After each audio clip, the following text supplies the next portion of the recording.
I'd like you to think about all those who you admire, people who stand out, who are using the gifts that Allah has blessed them with and their talent, people who inspire you. What makes them special? What makes them different? What makes them stand out? They stand out because they are not like everybody else. They are not ordinary.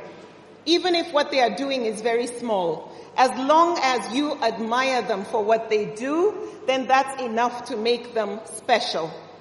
So ask yourself, what are people admiring in you? What do you have to offer that is different? Because academic excellence can only take you so far.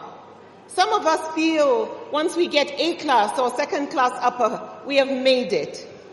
But A class will only get you so far. The world we live in today requires us to give more than what we studied in school. So what makes you different from others? All those who you admire have something special, extra to offer. And that is what helps them go far. And that's what makes us admire them. So what makes you special? What do you have to offer, however small? What is holding you back? Now, those you admire didn't become that way by accident. It took deliberate choices, and they chose to act. Sometimes we look at other people's styles, other people's gifts, what people are doing, their talent, and we wish we had the same. How many of you look at others and you're like, boy, I wish I had that? Just raise your hands. If there are people you admire and you wish you had their gifts and talent. Now, I grew up in a home where I was surrounded by role models, folks who were super talented, where being unique and useful and standing out was the norm. But then there was me, Maryam Lemu. I felt very ordinary. Let me use my brother as an example. I call him Superman because my brother, when it came to academics, he was top. By the time he sat for his WAEC exam, he turned out to be the 5th best in the country. Then he's into Islam, knowledge about Islam, and he's become a very powerful, knowledgeable scholar. He's great at teaching and lecturing. Like my mother, he would read about 5 books, 4 books at the same time. He's good at fine art, creativity, good at fishing and the outdoors and survival skills. He learned to be a tailor when he was still a very young teenager. He learned sign language. And then he got a black belt in karate and eventually reached Dan 1 and represented ABU in the Nuga Games. He's into archery and shooting. In other words, I consider him to be somebody who knows a little about everything, and I call him a walking encyclopedia. Now, I felt very ordinary. I didn't know what my gifts were. I didn't have any strong ambitions of wanting to be or do anything until I listened to a lecture, and I'll tell you which one that was. Now, many of us don't know that we've been blessed with multiple gifts, and our gifts are different. They are unique, and we all have talents. Our job is to stop daydreaming, comparing, fantasizing, and unwrap every single gift that Allah has blessed us with and use it for something greater than us. Use it for ourselves and to benefit others. We can sit around and read biographies of success stories. We can fantasize and dream about our wishes, but what they are going to be is just wishes, dreams, and they don't eventually come to life. The thing you long for, the things you wish you could do are not going to happen on their own. You must take charge and make things happen. You can't expect things to happen for you without working for it, for your dreams to come to life without acknowledging that those dreams start from you, from within you, from our thoughts and our actions. You have to focus on building yourself from the inside out. If what you want in life is to be productive, to live a meaningful life, to be useful, then you need to learn to invest in yourself. Many of us are ready to spend money on clothes, phones, and things that we will use to show off that we have made it. But when it comes to investing in our education, skills acquisition, We would prefer something free or something cheap. But develop yourself, develop your gifts, and develop your talent, and maximize your fullest potential. Your owner's manual said you came perfectly the way you were meant to be. The way Allah created you, the family you came from, is exactly the way it was meant to be. Allah doesn't make any mistakes. So your economic background, if you're rich or poor, your skin color, the family background, your gender, no excuses. We have seen people who are missing limbs, who don't have legs, yet are able to still make a success out of their lives. And it doesn't matter what your ethnic background is either. So regardless of what part of the country you come from, you have choices to make. Don't give anybody permission to dim your lights. Don't give anybody permission to stick labels on you that you are just aboki. Excellence is a universal language, so be excellent. Wherever you go, when you give beyond expectation, 110%, and you don't settle for 100%, you stand out. And it's a universal language wherever you go. Quality is a universal language. Everybody appreciates good quality, so give good quality. Professionalism is a universal language, so be professional. And that includes sticking to time, appreciating people's time, how priceless it is. And it's not cool to be late. Values and principles are universal. Good is good and bad is bad. So do good and be good. Be different and be unique. Don't look for shortcuts in life. Get admission into schools, get jobs, and get into political positions based on merit, not based on connections, cheating, or buying people's votes. Create a signature and create a style that is different, that is unique. Look around you and see what needs need to be fulfilled, and do something different from ordinary. Why? Because we have enough ordinary people out there. So don't settle for business as usual. Now, many of us do things out of greed for money, greed for fame and power, greed for influence. But you be different. Do things because you are passionate about it. Inshallah, the money will come rolling in. Let your call to fame not be the titles before and after your name. You are Dr. this, Professor that, Sarkin kaza kaza. Let your call to fame not be riding on your family's name. I'm the son of so-and-so, or the grandchild of so-and-so, or the cousin brother of so-and-so. Let your call to fame not be riding on your husband's name.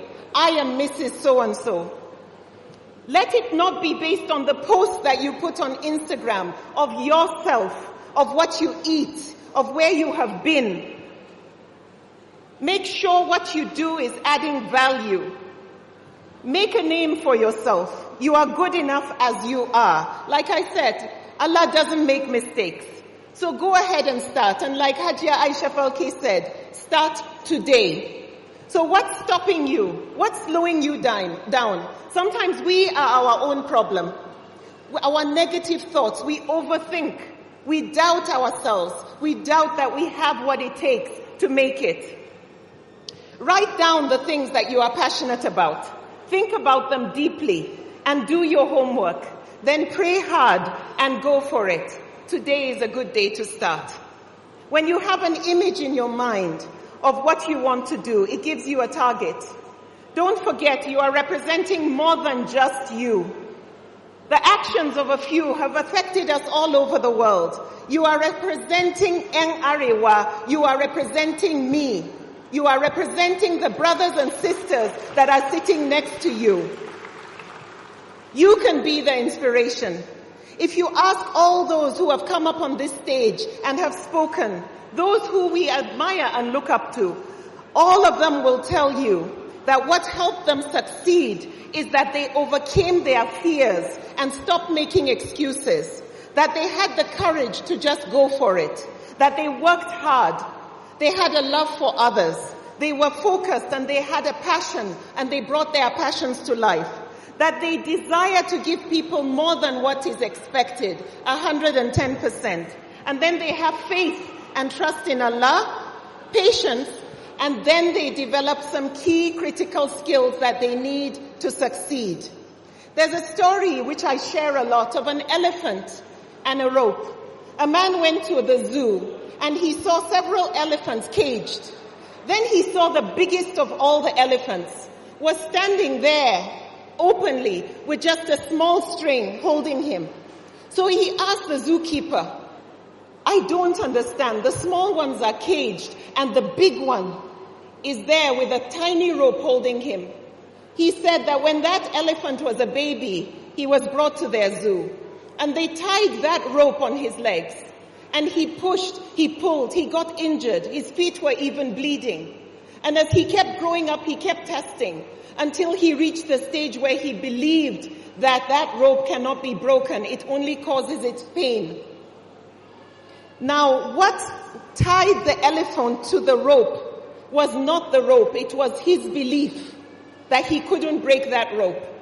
What is holding many of us back, that is keeping us on the ground, is because we have these ropes that are holding us back inside of us. You were born for a reason, not just to exist and be a waste of space. You have a purpose, and Allah has spared our lives to be here today, to hear inspirational stories of people just like you and me who have made it with small actions. This is our time. This is your time. So who are you? Many have come and gone.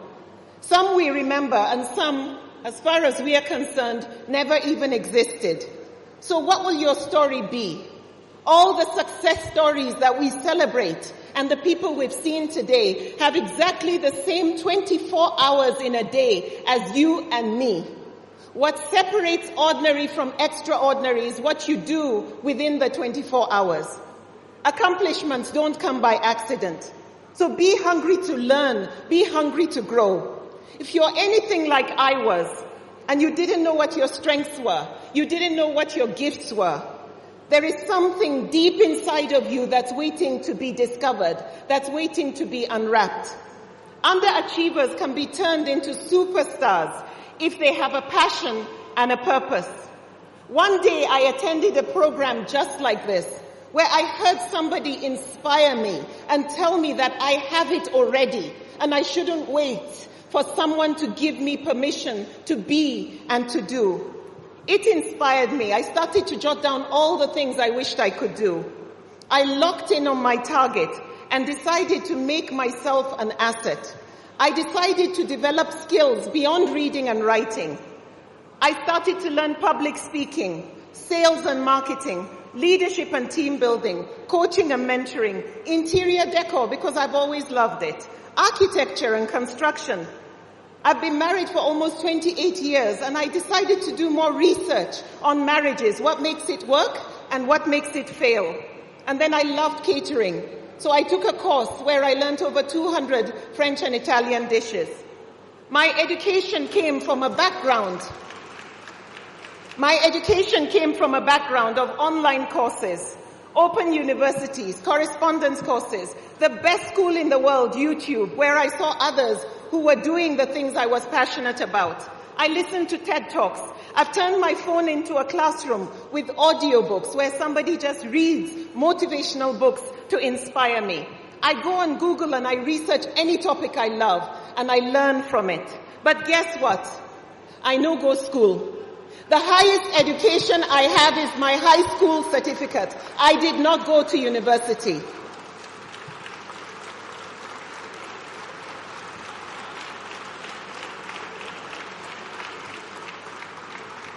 But I am humbled today to find myself on the same panel as former presidents and world leaders.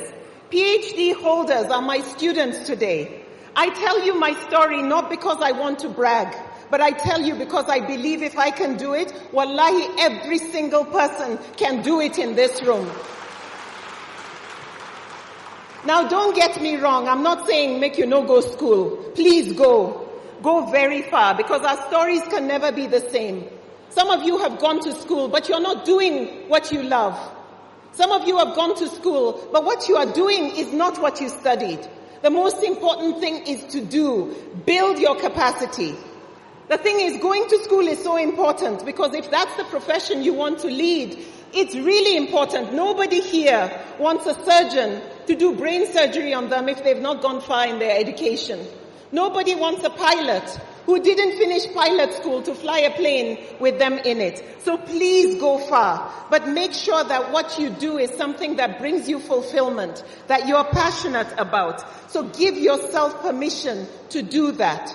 The best advice I can leave you with today is make yourself an asset. Learn a bit about everything because that way you will stumble across the thing that you love, that you are good at. Invest in yourself. No money is too small. Be the driver of your life. Don't be mumu follow. And remember that you being an Arewa and Arewa is no accident. Allah doesn't make mistakes. Each day you have an opportunity to write your story. Fill in the pages of the beautiful story of you. Let those who come after you be inspired by what you stood for, the standard you set, and the life that you led. So awaken the Arewa spirit inside of you. Look good, look smart, be intelligent, smell good, own yourself, and work it.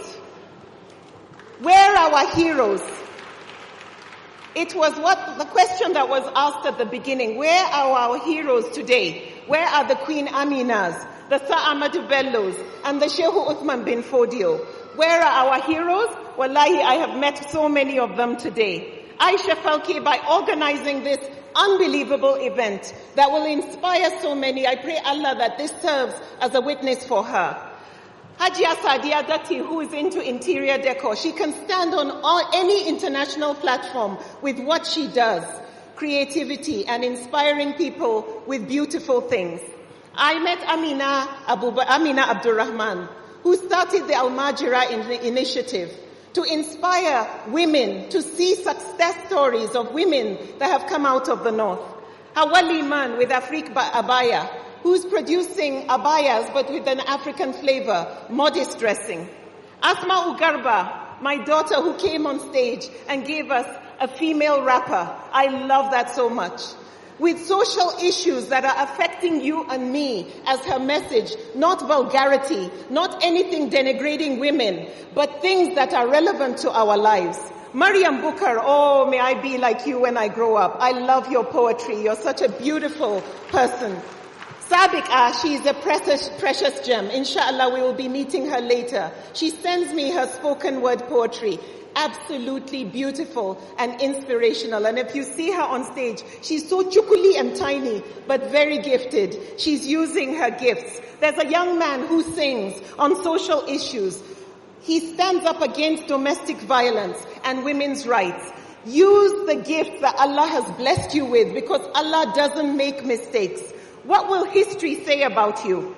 What are you doing right now today to make sure that you are a light and a beacon of hope for those children that you plan to have or that you are raising?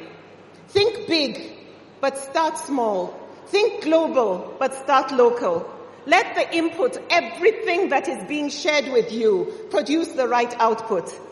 I ask you, whose permission are you waiting for? Assalamu alaikum.